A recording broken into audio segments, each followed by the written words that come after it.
नमस्कार. Cooking with वंदनामध्ये आपलं स्वागत आहे. तर मंडळी, आज आपल्या घरी येणार आहेत पाहुणे. त्यासाठी छान असा चिकन रसाचा आज आपण पाहुणचार करणार आहोत. तर बघा, त्यासाठी मी इथं 1.5 किलो असं चिकन घेतलेलं आहे आणि त्यांना 4-5 वेळेस नळाखाली एकदम स्वच्छ असे धुवून घेतलेले आहेत.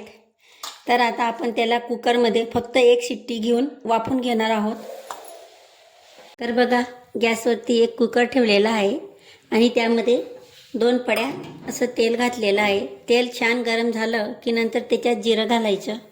तर बघा, तेल छान असं गरम झालेलं आहे. त्यामध्ये जिरं घातलेलं आहे.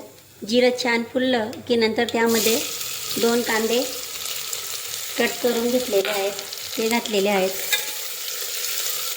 कांदा छान असा सॉफ्ट झाला की नंतर त्यामध्ये आपण धुवून ठेवलेलं चिकन घालायचं. त्यात थोडीशी हळद घालायची आणि मीठ घालायचं. त्यांना छान असं मिक्स करून घ्यायचं.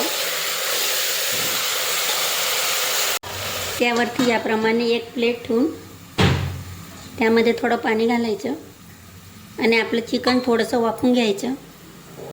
तर बघा, आता जे प्लेटमध्ये गरम पाणी आहे तेच आपण चिकनमध्ये टर्न करायचं.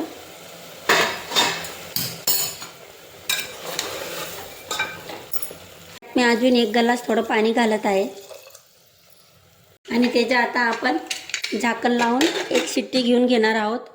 तुम्ही ही पातेल्यात सुद्धा ह्याप्रमाणे वाफू शकतात, पण आपल्या घरी पाहुणे येणार आहेत आणि मला थोडी घाई आहे, त्यासाठी मी कुकरला वाफत आहे. नाही तर पातेल्यात वाफलं तरी चिकन लवकर वाफलं जातं आणि ते अजून टेस्टी होतं. मला शिट्टी होत आहे तोपर्यंत आपण मसाला तयार करून घेणार आहोत. त्यासाठी बघा, मी इथं लहान खोबऱ्याची वाटी पूर्ण खिसून घेतलेली आहे आणि त्यांना भाजून घेत आहे. तर बघा, आपलं खोबऱ्याचे किस भाजलं गेलेलं आहे. आता याला एका प्लेटमध्ये काढून घेणार आहोत.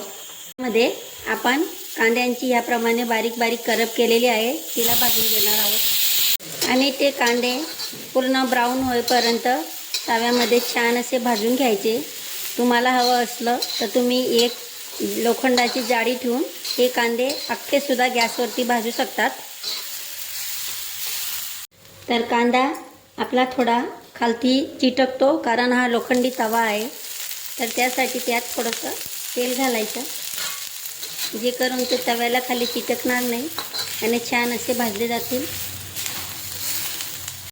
तर बघा, तुम्ही बघू शकता आपले कांदे छान असे भाजले गेलेले आहेत.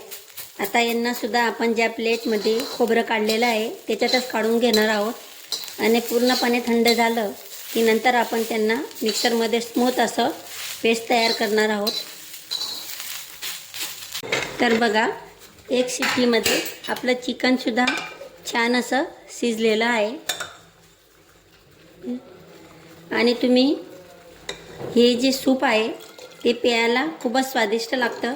लहान मुलांना जर या सूपसोबत भात खाऊ घातला तर ते आवडीने खाता. तर बघा, आपले कांदे आणि खोबरं गार झालेले आहेत. आता त्यांना आपण स्मूथ असं पेस्ट तयार करून घेणार आहोत. त्यात थोडं थोडं पाणी घालायचं, जे करून ते एकदम छान असं सॉफ्ट होतं.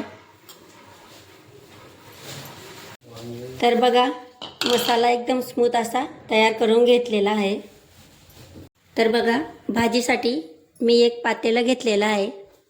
त्यामध्ये 3 पड्या असं तेल घातलेलं आहे. तर बघा, तेल छान असं गरम झालं की त्याच्यात आपलं फ्रेश तयार केलेलं आलं लसूणची पेस्ट घालायची. त्याला छान असं तेलामध्ये परतून घ्यायचं, कारण आलं लसूण आपले कच्चे असतात पेस्ट करताना. तर त्याला छान असे तेलात परतवले की त्याचा जो वास असतो तो निघून जातो. नंतर त्यामध्ये 1 मोठा टमाटरची प्युरी केलेली आहे ती घातलेली आहे. तर बघा, आपला टमाटर छान असा भाजला गेलेला आहे. त्याच्या कडाला तेल सुटायला लागलेलं आहे. आता त्यामध्ये आपण जो मिक्सरमध्ये मसाला तयार केलेला आहे तो घालायचा.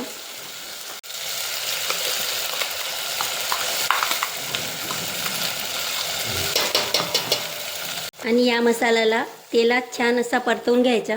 त्याला कडाला तेल सुटेपर्यंत परतवायचा. तर बघा आपला मसाला छान असा भाजला गेलेला आहे. त्यामध्ये थोडीशी काश्मीरी लाल मिर्च पावडर घालत आहे, जे करून आपल्या भाजीला छान असा रंग येईल.